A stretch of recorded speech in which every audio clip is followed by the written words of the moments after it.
Enfim, gente, olha só, eu já vou começar o programa de hoje, já trouxemos aqui uma informação importante para vocês, mas eu já começo com polêmica, vocês topam? Olha só, o futuro ministro da Justiça e Segurança Pública, Flávio Dino, disse que os estados que incentivarem o desarmamento da população e o uso de câmeras nos uniformes da Polícia Militar vão receber mais din-din do governo federal. Paulinha, que outras medidas o ex-governador do Maranhão e futuro ministro explicou nessa entrevista? Uma entrevista para o estado de São Paulo, então vamos lá, né? O futuro ministro da Justiça e Segurança Pública disse esperar uma relação harmônica com o Poder Judiciário e detalhou a criação de uma estrutura dentro do Ministério para trabalhar a troca de prisões por penas alternativas. Para o futuro chefe da pasta, o Estado erra e gasta mal ao resumir a execução penal ao encarceramento. Em relação aos critérios do rateio da verba do Fundo Nacional de Segurança Pública para os estados, Dino disse que deve rever essa portaria e que, sem interferir nas prioridades dos governadores, definirá parâmetros na partilha dos recursos, direcionando mais para estados que mirem aí nas metas nacionais que o novo governo deve priorizar. Por exemplo, o combate ao armamentismo, o apoio às vítimas de crimes violentos, o combate ao feminicídio e o combate a crimes de ódio. É nessa medida que Dino cita que estados que, por exemplo, tenham câmeras nos uniformes dos policiais podem ter acesso a mais verba. Em relação ao combate ao armamentismo, o Dino disse que até agora o que provavelmente constará no novo decreto é o encurtamento do tempo dos registros de armas, um programa de recompra de armas de uso restrito pelo Estado, né? E o início de um debate mais aprofundado para a regulação dos clubes de tiros e dos CACs. Paulo. Muito bem, Paulinha, trouxe aí informações sobre a fala de Flávio Dino ontem, Zoe Martínez. Como é que você vê isso? Então estamos falando aí de mais dinheiro para quem desarmar, ou seja, reduzir aí a política de liberação de armas e também para o Estado que colocar mais câmeras nos policiais. A gente tinha aqui no Estado de São Paulo aquela política, o Tarcísio, pelo menos até o momento, disse que ia revogar essa. Ele falou que ia reavaliar, né? Quando você for assaltado, você manda um beijo, fala pro ladrão. Não, você colocou um livro embaixo do braço. Você vai subir na favela, alguma coisa, você coloca um livro embaixo do sovaco aqui, isso vai te proteger. E uma pombinha da paz também é bom, uma pombinha branca. E faz o L. E entra fazendo L. Aí isso te salva. Esse negócio da eu acho discutível, hein? Mas enfim. Você acha? Eu queria saber se a Fernanda colocou aí a imagem que eu passei para ela hoje mais cedo. Do querido aí, futuro ministro da Justiça, será que ela já vai mostrar? Ela vai mostrar? Ela vai mostrar. Do comunista. Bom, Paulo, a primeira pergunta é, essa revogação aí, ele quer tirar a arma do cidadão de bem, mas isso também vale para traficante, para bandido, para vagabundo, ladrão de celular da Paulista, isso também vale para esses vagabundos que não andam dentro da lei, ou é só para o cidadão de bem, é só para o homem, né, chefe da família que quer uma arma para se proteger desses bandidos? Essa é a primeira pergunta aí. O que ele sugere? Que a gente fique à mercê da bandidagem? Porque há muito tempo a polícia não consegue subir no morro, fazer operação. A polícia está refém. A polícia não tem condição, hoje a polícia brasileira não tem condição de enfrentar traficante. As armas dos traficantes são muito superiores à de um policial militar, por exemplo.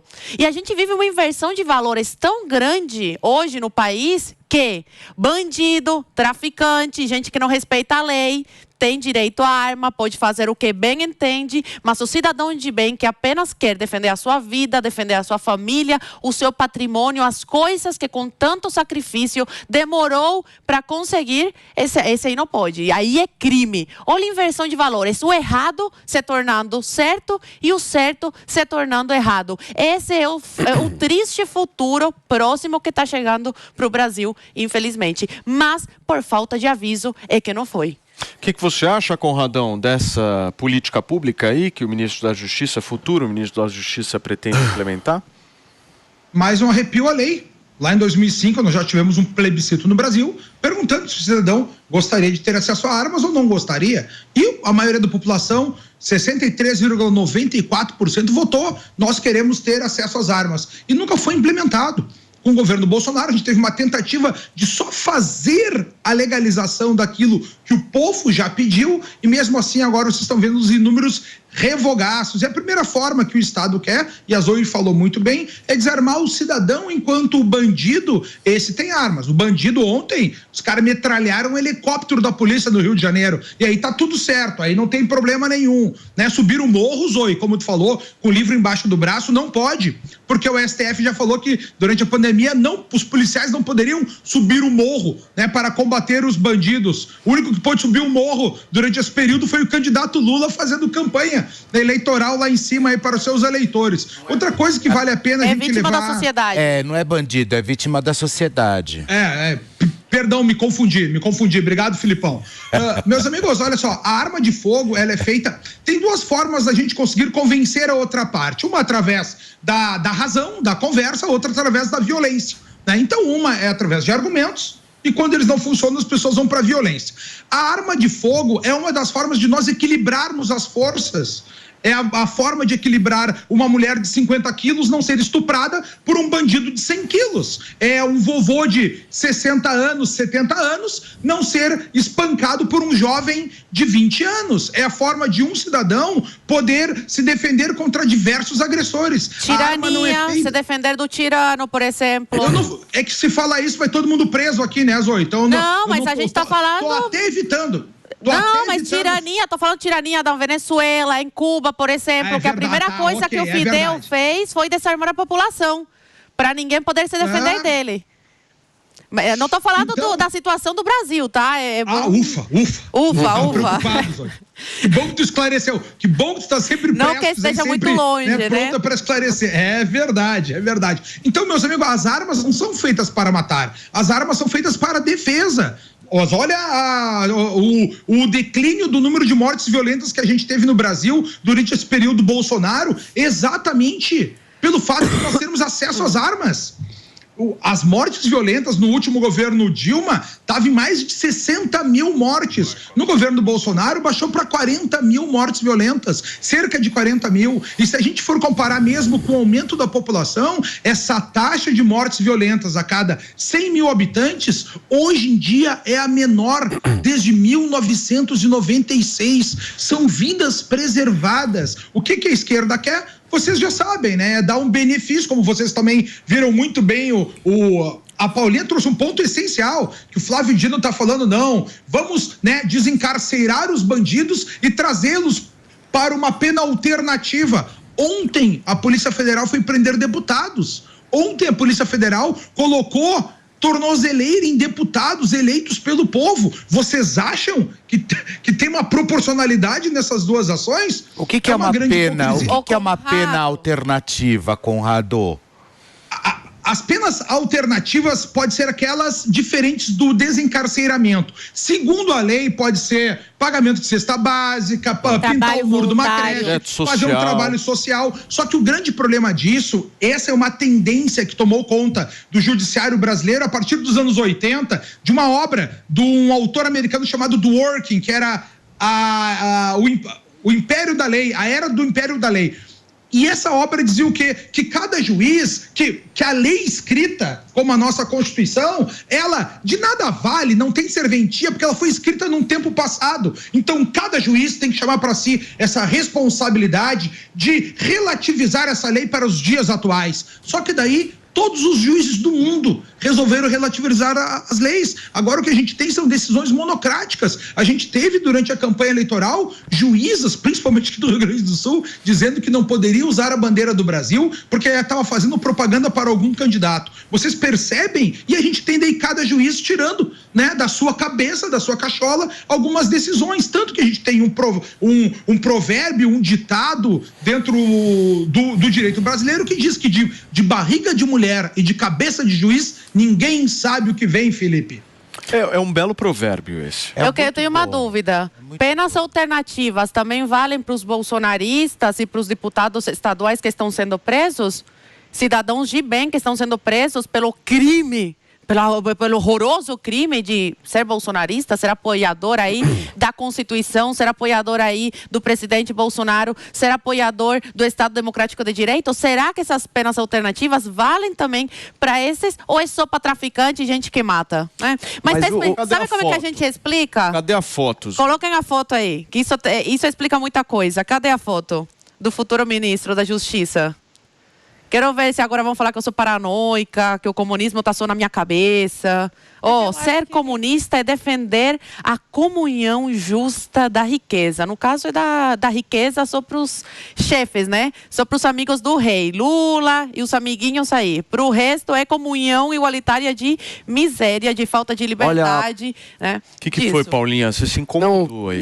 Gente, a Paulinha até não, em relação ao Flávio Dino, não. É que eu acho que eu entendo que vocês queiram falar de pena alternativa em relação a esses presos que vocês consideram que vem aí de um ativismo judiciário, mas se a gente pensar em penas alternativas quando ainda está em trânsito e para crimes, claro que não para assassinatos, não para formação de quadrilha, não para esses crimes, mas para crimes simples, quando a gente sabe que a gente tem dentro das prisões um sistema de aliciamento dessas pessoas para o crime organizado, eu acho que se a gente pensar nisso, e não, enfim, dessa forma que vocês estão pensando de aliviar a barra para assassino, para esse tipo de crime, eu não sei se essa seria a solução, mas é alguma coisa que a gente tem que pensar, porque às vezes a pessoa está presa em trânsito por um crime mais simples e ela acaba aliciada para o crime organizado. Isso Paulinha, acontece, não, por exemplo, esses não, foram não. presos. Paulinha, então o que você está dizendo é o seguinte. Paulinha, não, eu estou levantando aqui a questão de que muitas vezes, é verdade, a gente só pensa nesse caso da prisão para uma pessoa que está em trânsito. Ela ainda não foi julgada. Quando decidido, aí ela vai ter uma, né? Paulinha, não dá, desculpa, gente. Olha, os países... Agora, por alguns crimes simples, eu não estou falando de crime de morte, de assassinato, eu não estou falando de Paulinha, os países... de reincidentes, mas tem muita gente que acaba aliciada pelo crime dentro das países, prisões. olha, desculpa, mas eu concordo, isso é um papo que vai um pouquinho para a esquerda que você está colocando, porque assim, a pessoa pega, vai lá dentro do supermercado e rouba uma bolacha. Ela pega e vai presa. Aí ela foi presa por roubar uma bolacha. E ela vai ser assediada pelo crime organizado para poder virar bandido. É o que você está dizendo, que você está colocando isso. Olha, os países que deram... Eu estou dando um exemplo. Eu estou dando um exemplo. O ladrãozinho do celular que vende o celular para beber, né? Deixa eu falar. Paulinha, desculpa. A gente olha, essa questão dos celulares que foi colocado pelo presidente Lula de uma maneira extremamente infeliz, apesar que eu acho que ele realmente pensa isso. Você vê, na internet, dá um Google, quantas pessoas foram assassinadas por conta de um roubo bobo de celular para tomar uma cervejinha na esquina. Então assim, ela foi assassinada, é um crime de morte. Os países que deram certo são países de tolerância zero. Tolerância zero. É assim que funciona. Você faz com que a pessoa entenda que se ela cometer um crime, ela vai pra cadeia e ponto final. Ficar passando a mão na cabeça de bandido não deu errado em lugar nenhum do mundo. E aí você pega um ministro da Justiça que se coloca como comunista. Tá lá, tá escrito, ele fala. Ele falou, sabe quantas pessoas... Não é surpresa olha, nenhuma o comunismo já matou no mundo mais de 200 milhões de pessoas. Nós devíamos colocar nas escolas para ensinar para as crianças o que é o comunismo. E ele está dizendo que vai desarmar a população. Você só consegue defender uma família de bem quando você está armado. E você tem uma arma não para fazer mal para alguém, é para defender a sua família se alguém quiser fazer mal a você. Você vê aí o que aconteceu agora nos últimos anos. Nós vimos pessoas tentando assaltar restaurantes que foram mortas, porque dentro do restaurante tinha uma pessoa armada com porte de arma. O que aconteceu? Caiu muito o assalto a restaurantes. Como era antigamente, você estava lá comendo com a sua família, um bandido passa com uma moto, desce com uma arma na mão, vai lá, te assalta, ri na tua cara, bate com a arma na tua cara, vai embora para casa. Eu vou dizer mais, se ele não for preso em flagrante, ou seja, no momento que aconteceu o crime, ele for preso um pouquinho para frente, na rua de trás, depois de algumas horas, sabe o que acontece com ele? Nada. Ele vai para a delegacia, ele responde, dá lá um depoimento e volta para casa porque ele não foi preso em flagrante. E vou dizer mais, se ele ainda for preso em flagrante, o coitado do policial tem que passar pela tal audiência de custódia, onde ele tem que se submeter a se humilhar, aí na frente de um juiz e dizer, olha, seu bandido, você que cometeu um crime, você foi bem tratado? Eles xingaram a sua mãe? Eles trataram você bem? Bateram a sua cabeça no momento que você entra dentro do carro? Gente, o Brasil tá tudo errado. É uma inversão de valores. E aí, num país onde não há a menor segurança jurídica para o policial, porque esses policiais são abandonados, eles têm medo de fazer o trabalho deles, porque parece que o país é contra eles, parece que a justiça é contra eles. Eles ainda têm que andar com uma câmera para poder ficar filmando o quê? A proteção aos coitados que cometem crimes. Está tudo errado no Brasil. Posso só colocar um tempero aí nesse Pode. Eu acho que o negócio da câmera é positivo. Eu acho não, é positivo quando há segurança jurídica. O Brasil não tem segurança jurídica para o policial. Nós temos que defender os nossos policiais, gente. É isso. Vamos lá. Nós temos que diferenciar nesse caso o seguinte. Existe a questão toda do discurso político que existe e existe o resultado. Eu gosto sempre de trabalhar também com o resultado, número, prática. Nós tivemos em 2021 uma redução da letalidade policial no estado de São Paulo de 78% depois da implementação das câmeras policiais. Qual o motivo? Ponto. Qual motivo? Simplesmente pelo fato das câmeras estarem protegendo os policiais. Não, muito pelo contrário. Óbvio. Os policiais evitam confronto. Eles não têm mais coragem de entrar, eventualmente, num local onde tem bandidos, sacar a sua arma e fazer o trabalho deles. Porque eles sabem que... ajudou a Não, Paulo, isso é um ponto de vista. Conversem. Sabe quem é bom para falar disso? Os senhores policiais. Deem os seus depoimentos, mas digam o que os senhores acham. Por quê? Porque eles não podem, de repente, assumir uma postura... A lei é contra eles, gente. Gente, não há segurança jurídica para os policiais no Brasil. Inclusive, a gente identificar ainda mais os bandidos. Ajuda nada, Paulo. É tecnologia. Paulo, pelo amor de Deus, não há segurança jurídica. O policial hoje, qualquer coisa que ele faça, a gente já viu. Não, olha, espancar realmente não pode. É óbvio que não. É claro que não. Gente, nos Estados Unidos, o joelho no pescoço de alguém. Eu queria contar um case para vocês. Nos Estados Unidos, houve um rapaz que atirou contra policiais. Outros vários policiais atiraram contra esse bandido e deram mais de 70 tiros nele. Sabe o que foi perguntado para o responsável pela divisão da polícia? Por que vocês deram 70 tiros nesse bandido? E a resposta dele foi: porque acabaram as balas. Foi simples assim. Uma pessoa que saca uma arma para atirar contra um policial, contra uma pessoa de bem, ela tem que ser alvejada. Agora, faça isso aqui no Brasil. Sabe como funciona no Brasil? Alguém vem te assaltar, você tem que pegar a sua arma, dar um tiro para cima. Nesse tempo aqui você já tomou 5 tiros para poder avisar a pessoa armada e depois você tem que abaixar a tua arma e atirar na pessoa. Essas são as leis do Brasil. Enquanto a gente ficar passando a mão na cabeça e achando que isso é normal, você desculpe, vai continuar a criminalidade no Brasil e nós temos que ter em São Paulo tolerância zero. É isso que a gente espera do nosso governador Tarcísio. Isso eu acho também. Crime é crime, final. Vamos pela ordem. Por favor, Felipe Campos me pediu primeiro. Eu acho que crime é crime, ponto final. Obviamente que guardadas, como a própria Paulinha disse, guardadas as devidas proporções. Você roubou um pacote de bolacha, você vai pagar pelo pacote de bolacha. Você roubou uma coisa maior, você vai pagar por aquilo também. Mas crime é crime. Sabe, não tem como. Mas eu quero, na verdade, como o papo pega fogo aqui no Morning Show e como a gente gosta de que tudo entre em ebulição, Conrado, você tem que realmente trazer a sua visão aí, viu? Conta, Conradão. Bom, meus amigos, em primeiro lugar, quem rouba um pacote de bolacha não é preso no Brasil porque é um crime famélico, é uma excludente de licitude. Então, quem rouba para comer não é preso. Eu acho até socialmente aceitável, tá? Agora, por outro lado, a gente tem que fazer uma outra visão. Qual é o ideal entre o confronto entre policial e bandido? Que o bandido vá para a cadeia e o policial volte incólume para sua família à noite. Caso tenha um conflito, que o bandido caso tenha um conflito entre os dois, o que se quer? Que o bandido pereça e que o policial volte incólume para sua casa durante a noite. Meus amigos, o que a gente tinha que ter no Brasil, e aí eu concordo com as câmeras, tá, Paulo? Só para antecipar, a gente tinha que ter a excludente de licitude do policial no combate com bandido, que a gente não tem. E aí sim, colocar 57 câmeras no policial para saber se ocorreu abuso de autoridade ou não. Agora, se a gente tem só uma proteção ao bandido, como o Tomé muito bem falou, né? Primeiramente tem que atirar para cima, dar voz de prisão para depois poder ter qualquer combate, porque olha só, o combate o policial também não quer. Vocês acham que o policial quer subir o morro para sair matando gente à vontade? Ele nem não quer nem subir o morro, meus amigos. Então a gente tem que enxergar esses pontos. Então só para explicar, se a gente tivesse uma excludente de licitude no trabalho do policial, eu sou completamente a favor de ter 57 câmeras dele no dedão do pé, no capacete virada para trás, para todos os lados, para a gente saber o que está realmente acontecendo e punir aqueles abusadores. Porque aqui no Brasil o que a gente tem é as penas alternativas funcionando para a população, ninguém vai para cadeia, tu rouba o celular, o Lula quer que não vá para cadeia, e aí quem só se manifesta o seu pensamento está sendo preso sem o devido processo legal. Não tem investigação, não tem modo de se defender, não é nem tido uma citação para saber se está incluso em algum processo e já recebe uma pena sem ter nenhuma desses caminhos literais processuais que são devidos pela nossa legislação. Esse é o verdadeiro abuso de autoridade. E é isso que a gente deveria estar combatendo, colocar câmeras na cabeça dos juízes para saber como é que eles dão seus canetaços e com quem eles conversam aí para tomar essas decisões. Incrível. Conradão, deixa eu te perguntar uma coisa.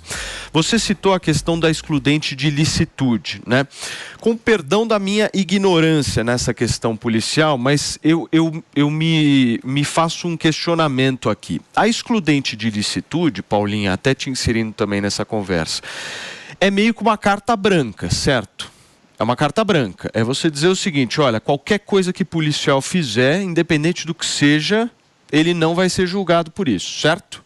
Basicamente... eu vou até depois ler aqui uma aspas que eu acho que é interessante da gente entender, né? Que o excludente de ilicitude está previsto no artigo 23 do Código Penal, que inclui a culpabilidade de condutas ilegais em determinadas circunstâncias. Então, o artigo diz o seguinte, não há crime quando o agente pratica o fato em estado de necessidade, em legítima defesa, em estrito cumprimento do dever legal ou no exercício regular de direito. É o que diz aqui. Então, Conradão, eu não sei, essa coisa de cheque em branco aí, para seja lá quem for, independente, isso aí sempre me preocupa. Tá. Não, aqui, me explica. Paulinha, lê o parágrafo único do mesmo artigo. O parágrafo único diz: o agente, em qualquer das hipóteses desse artigo, responderá pelo excesso doloso ou culposo. Diz aqui. Fechou. O excludente de ilicitude. É o excesso punível. Tá? Quando tu passa do limite, tu é punido nos rigores da lei, na totalidade do crime, no nível do seu excesso. Vocês compreendem? É exatamente isso. O cara tá trabalhando diante da lei, ele passou do excesso punível, olha só, com um tiro, ele paralisaria o inimigo lá, o traficante, o bandido. O cara deu 6 tiros, ele é punido pelos 6 tiros, né? Pela sua totalidade. Vocês entendem? O próprio excludente de ilicitude já traz o excesso punível dentro dele. Olha só, meus amigos, se a gente vivesse no País das Maravilhas, eu queria que fosse igual a Londres. Mas, Conradão, policiais só com cacetete. Mas aqui no Brasil a gente vive no Vietnã. Mas aqui vamos lá, Vietnã. Pra gente explicar pra nossa audiência, porque, isso é um tema super importante, né? O caso da segurança pública aqui em São Paulo, o negócio tá pegando em vários outros estados do Brasil. É o tema, da década aí das pessoas se sentirem seguras de sair nas ruas. Sim. Ponto. O meu questionamento é muito simples, até para questão de explicação. Esse excludente de ilicitude, num caso específico, me pega um caso específico aí, enfim, que vocês lembrem. Ele trouxe aqui um caso. O que mudaria? Mudaria o quê? Beneficiaria o policial como? Pega um caso específico, sei lá, um policial que sofreu alguma coisa, o que mudaria? Só para entender. Não, assim, em 500 casos, né, de qualquer perseguição, o policial ele já trabalha com medo. No momento que o policial ele entra no combate, ele já fica questionando qual é o nível dos limites que ele pode ir, já que todos os benefícios são dados para o bandido. No momento que a gente vive no Brasil, meus amigos, qual é o grande problema que a gente tem na nossa lei penal? É que nossa lei penal pensa em ressocialização. Então é nos princípios, na exposição de motivos do nosso Código Penal, do nosso Código de Processo Penal, diz, nosso objetivo é ressocializar o preso. Então a gente vive nessa Disneylândia, né? Que todo bandido pode virar um anjinho depois. E a gente sabe que, na imensa maioria das vezes, no nosso sistema de punição penal, carcerário, de execução penal, a gente não consegue esse objetivo. Então a gente acaba vivendo num eterno Vietnã. A maioria dos casos são sequer solucionados. A maioria dos homicídios, essas 40 e poucas mil mortes que eu falei para vocês, um número irrisório consegue chegar a partir de uma investigação no seu resultado. Agora, ao meu ver... Mas você percebe a loucura? O seguinte, policial, na maior parte das vezes, tá errado. As vítimas são os traficantes. No caso das vítimas, nós, por exemplo, andando na Paulista, é a mesma coisa. Quando eu quase fui assaltada, e uma semana depois o Paulo também quase foi assaltado na Paulista, também na mesma região, o que falaram pra mim? Como que eu estava errada? Tá louca? Você vai pegar teu celular no meio da Paulista? Ora, eu comprei o celular. Como se eu fosse a culpada. Né? Eu comprei esse celular. Eu estava vendo coisa do trabalho, aliás, do Morning Show, no grupo do Morning. Eu sou a culpada? É por isso que é bandido, quando vai roubar, dá risada na nossa cara. É por isso que é bandido, quando tá trocando tiro com a polícia, dá risada da polícia. Por quê? Porque somos sempre nós os culpados e eles são as vítimas. Então, inversão, né, de valores completa no Brasil é assustadora. Isso me assusta, porque tratam a gente como tem que tomar cuidado, não tira o celular no meio da rua, não anda com notebook, não anda com iPad. Ora, vem cá.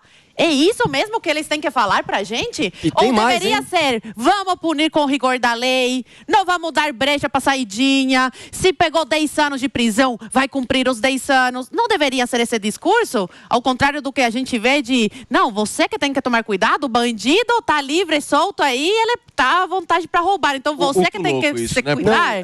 Quando a Zoe citou que eu fui assaltado na mesma semana, uma loucura, eu fiquei com um sentimento que eu acho que é um sentimento muito louco, né?